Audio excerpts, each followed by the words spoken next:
Se isso já aconteceu com você, quero que saiba uma coisa: você não é burro, você não é preguiçoso e você definitivamente não está sozinho. Existe um fenômeno psicológico que ninguém te conta quando você começa a estudar sobre dinheiro. Um fenômeno que faz com que pessoas inteligentes, estudiosas, disciplinadas o suficiente para ler, continuem travadas no mesmo lugar financeiro por anos. E o nome desse fenômeno não está em nenhum livro de finanças. Ele está na filosofia de 2.500 anos atrás. Aristóteles chamava de acrasia, a fraqueza da vontade, a capacidade assustadora que o ser humano tem de saber exatamente o que precisa fazer e não fazer. Sócrates dizia que ninguém erra de propósito, que todo mal é, na verdade, ignorância. Mas aí você pensa, como alguém que sabe tudo sobre juros compostos pode continuar pagando cartão de crédito no mínimo? E é exatamente essa contradição que vamos dissecar hoje. Porque o problema não é falta de informação. O problema é outro, é mais profundo, é mais humano. E entender isso pode mudar completamente a sua relação com o dinheiro. Imagina o seguinte cenário. Duas pessoas entram no mesmo curso de finanças pessoais. As duas assistem às mesmas aulas. As duas leem os mesmos livros recomendados. As duas saem de lá com o mesmo caderno cheio de anotações, as mesmas planilhas de controle de gastos, o mesmo plano de investimentos. 6 meses depois, uma delas mudou de vida, a outra nem começou a planilha. O que separa essas duas pessoas? A maioria das pessoas responderia disciplina, ou força de vontade, ou aquele clichê terrível, mentalidade de rico. Mas a psicologia moderna tem uma resposta muito mais honesta e muito mais incômoda. O que separa essas duas pessoas não é o que elas sabem, é o que elas sentem. Nos anos 1990, o psicólogo Timothy Wilson introduziu o conceito de sistema adaptativo inconsciente. A ideia de que a maior parte das nossas decisões não é tomada pela parte racional do cérebro, é tomada por um sistema automático, emocional, que opera abaixo do nível da consciência. Em linguagem simples, você pode saber tudo sobre dinheiro na sua cabeça e, ao mesmo tempo, ter uma relação completamente sabotadora com ele no seu inconsciente. E esse inconsciente foi programado muito antes de você descobrir o que é CDI ou Tesouro Direto. Foi programado na infância, nas frases que você ouviu dos seus pais, nas histórias que a sua família contava sobre dinheiro, na sensação física que você tinha quando faltava dinheiro em casa ou quando tinha de sobra. O dinheiro não é só matemática. O dinheiro é emoção. O dinheiro é identidade. O dinheiro é sobrevivência simbólica. E é por isso que você pode estudar finanças por anos e continuar pobre. Não porque você não sabe, mas porque lá no fundo, uma parte de você ainda acredita que não merece. Ou que dinheiro é sujo, ou que rico é ganancioso, ou que você vai perder tudo de qualquer jeito. Então, para que tentar? Hoje vamos abrir essa caixa preta. Vamos olhar para o que Aristóteles viu há mais de 2.000 anos, para o que Freud escavou no inconsciente, para o que a neurociência moderna descobriu sobre tomada de decisão. E vamos entender por que saber não é suficiente e o que fazer com isso. Existe uma palavra que os gregos antigos usavam para descrever um dos maiores paradoxos da existência humana: acrácia. Você nunca ouviu esse termo em nenhum curso de finanças. Mas ele descreve com precisão cirúrgica o que acontece com a maioria das pessoas que sabem tudo, mas não fazem nada. Acrásia significa, literalmente, agir contra o próprio julgamento.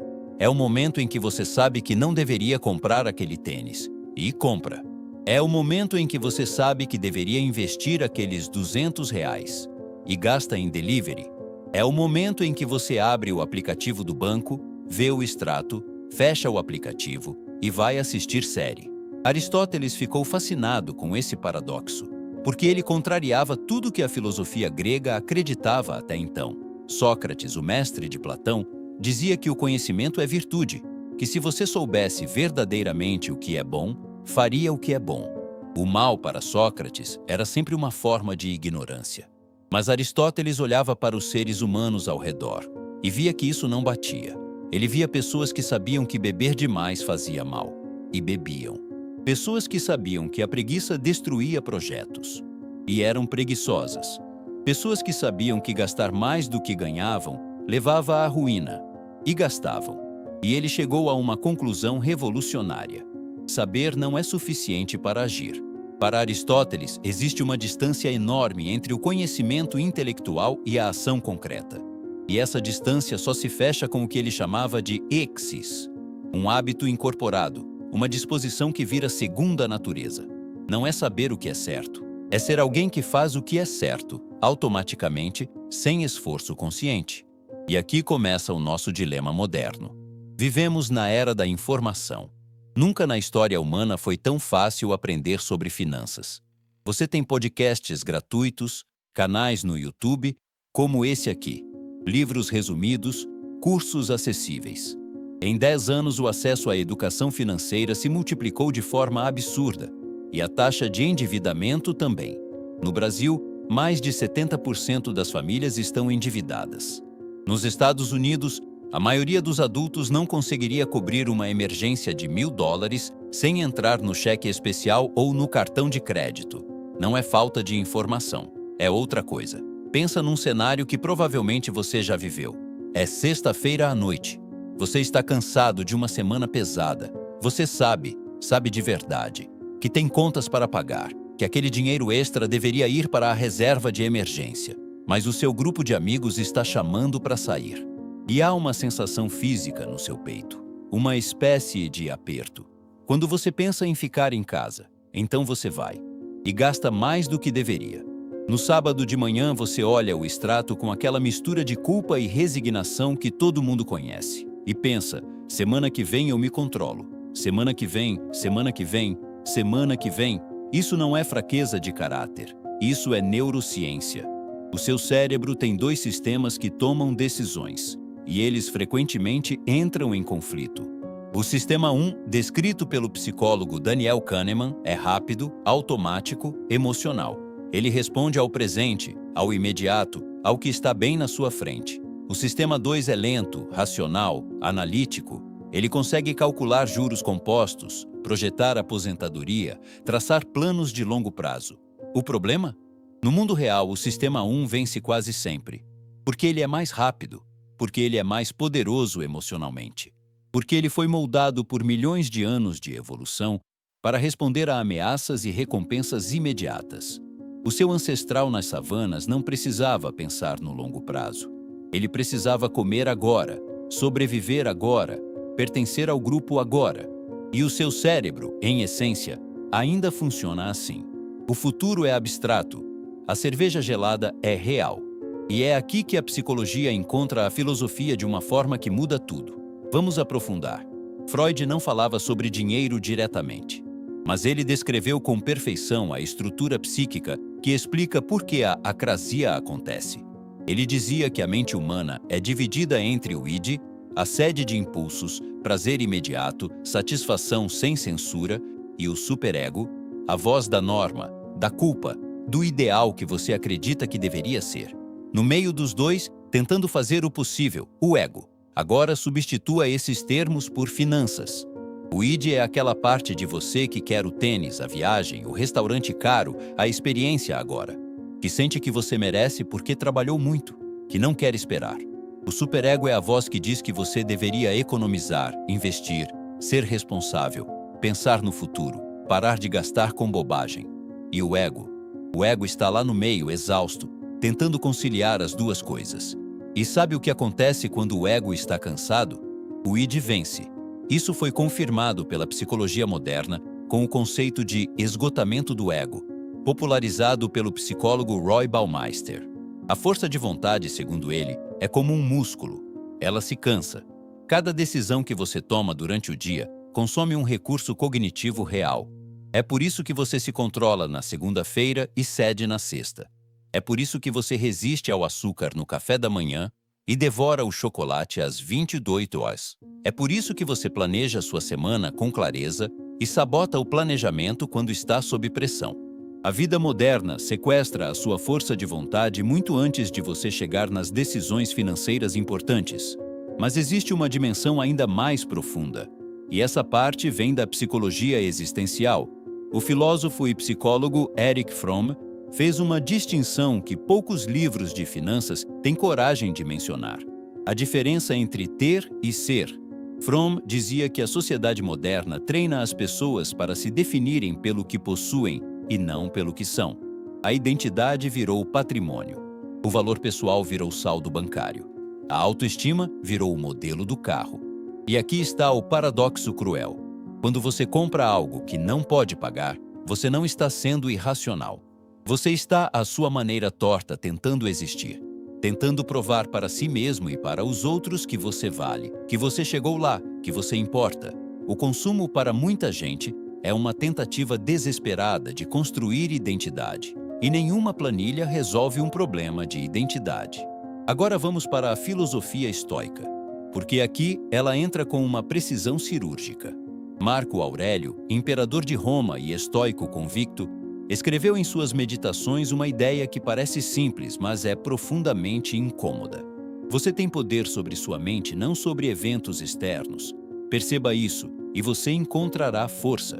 Os estoicos dividiam o mundo em duas categorias: o que está no nosso controle e o que não está. No nosso controle, nossas escolhas, nossas reações, nossos valores, nossa atenção. Fora do nosso controle, o que os outros pensam, o que acontece no mercado, a inflação, a crise, o acaso. E a aplicação financeira disso é devastadoramente simples. A maioria das pessoas passa a vida inteira preocupada com o que não pode controlar: a economia, o chefe, o governo, e negligencia completamente o que pode controlar: seus gastos, seus hábitos, suas escolhas diárias. Epiteto, o estoico que nasceu escravo e se tornou um dos filósofos mais influentes de Roma, dizia que a liberdade verdadeira não está em ter mais. Está em desejar menos do que você não tem e valorizar mais o que você já é. Mas há um terceiro elemento, e esse é o mais importante de tudo.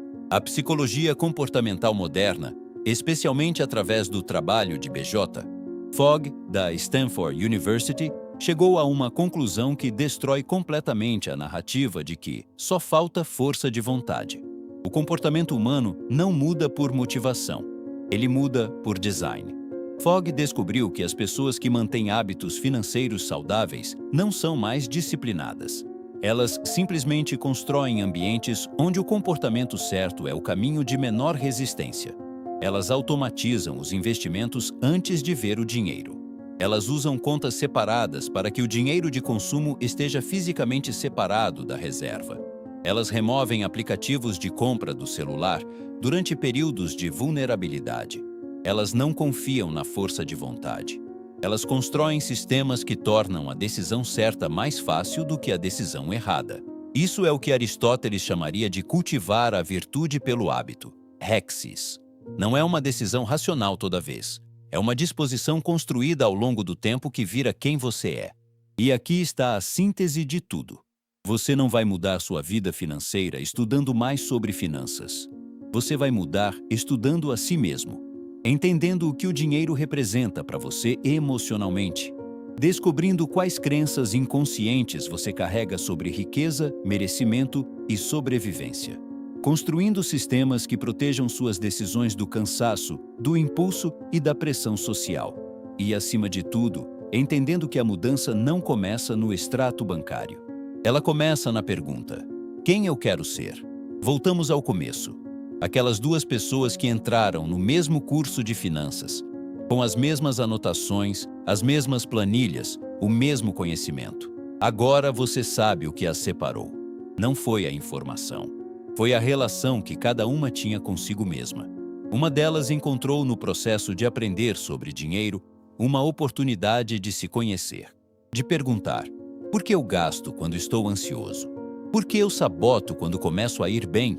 O que eu realmente estou comprando quando compro o que não preciso? A outra colou um post-it na geladeira com a frase "economize 20% e esperou que a motivação viesse. A motivação nunca vem, pelo menos não de forma sustentável. O que vem, quando você tem coragem de olhar para dentro, é algo muito mais sólido. Clareza. Clareza sobre o que você realmente quer. Clareza sobre o que te sabota. Clareza sobre quem você está tentando provar algo e se isso ainda vale a pena. Os estoicos diriam: cuide do que está no seu controle. E o maior território que está no seu controle não é o mercado financeiro, é a sua mente. Platão diria: a caverna não é só uma metáfora sobre a ignorância do mundo externo. É uma metáfora sobre a ignorância de si mesmo. E sair da caverna exige não só luz, exige coragem de ver. E a psicologia moderna confirmaria: você não precisa de mais força de vontade. Você precisa de melhores sistemas, melhores ambientes e uma compreensão honesta dos padrões que operam abaixo da sua consciência. Então, antes de ir embora, eu deixo para você uma pergunta. Não é sobre quanto você tem investido. Não é sobre quantos livros de finanças você leu. É essa: qual é a história que você conta para si mesmo sobre por que você ainda não mudou? Porque essa história, essa narrativa silenciosa que vive no fundo da sua mente, pode ser a única coisa entre onde você está e onde você quer chegar. E você tem o poder de reescrevê-la. Se esse vídeo fez você pensar, compartilha com alguém que precisa ouvir isso. Não sobre finanças, mas sobre si mesmo. Até o próximo.